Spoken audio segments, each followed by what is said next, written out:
안녕하세요, 모야입니다. 오늘 말씀드릴 내용은 금리를 모르면 노예가 된다입니다.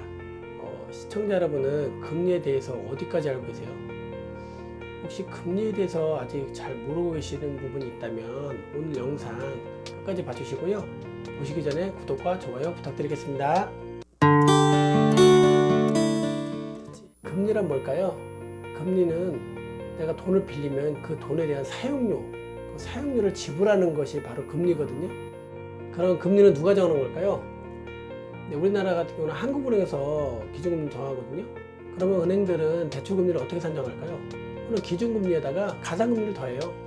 가산금리는 개개인의 신용도에 따라서 좀 차이가 있는데 은행의 그 이익도 있고 그걸 다 가산해서 대출금리가 적용이 되거든요. 그러면 한국은행은 그 기준금리를 어떤 근거로 정할까요? 한국은행은 물가 안정, 시장의 안정화를 위해서 기준금리를 조절을 한다고 하거든요.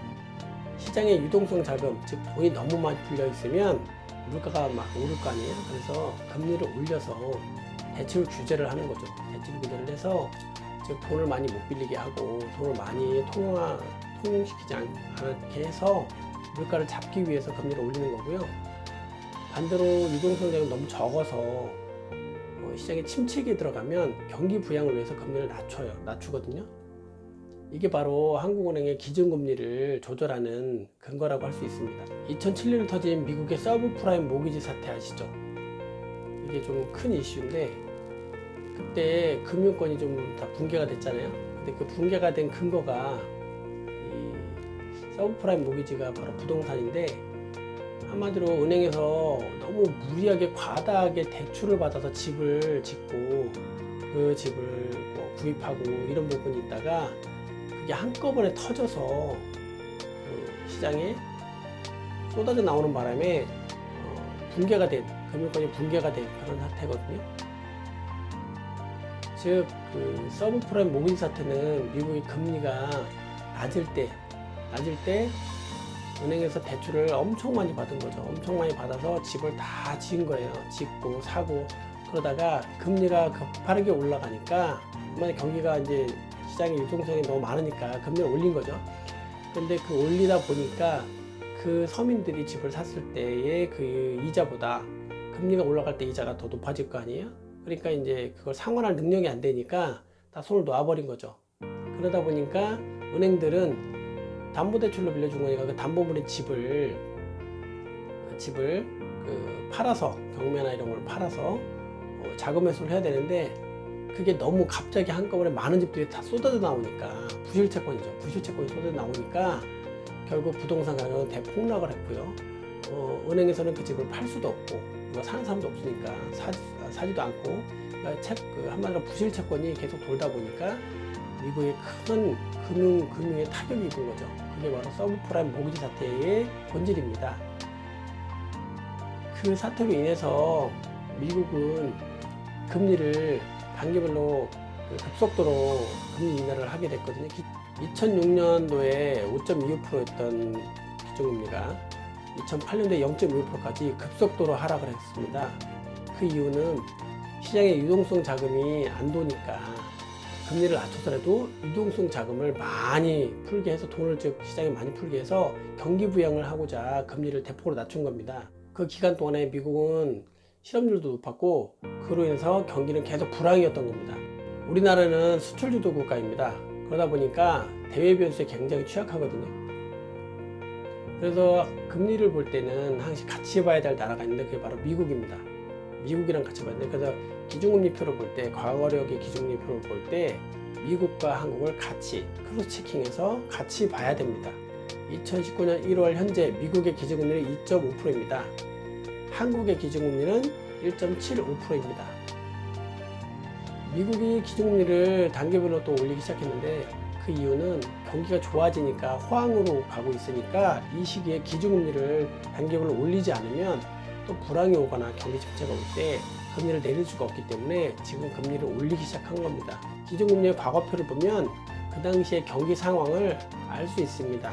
표 하나만으로도 알 수 있습니다. 사람들이 현재 미국의 기준금리가 우리나라보다 0.75%가 높아서 외화가 많이 반출된다고 많이 염려들을 하고 계신데요. 걱정하실 필요 없습니다. 그 이유를 한번 말씀드리겠습니다. 미국이 기준금리가 높으면 당연히 우리나라보다 미국이 이자를 더 주니까, 미국은 강대국이잖아요. 우리나라는 그거보다 좀 약한 나라고. 그러니까 미국이 더 튼실하니까 미국으로 많이 돈이 나갈 거다라는 게 일반적인 상식일 수 있는데, 이게 투자를 하시는 사람들은 그것만 보지 않습니다.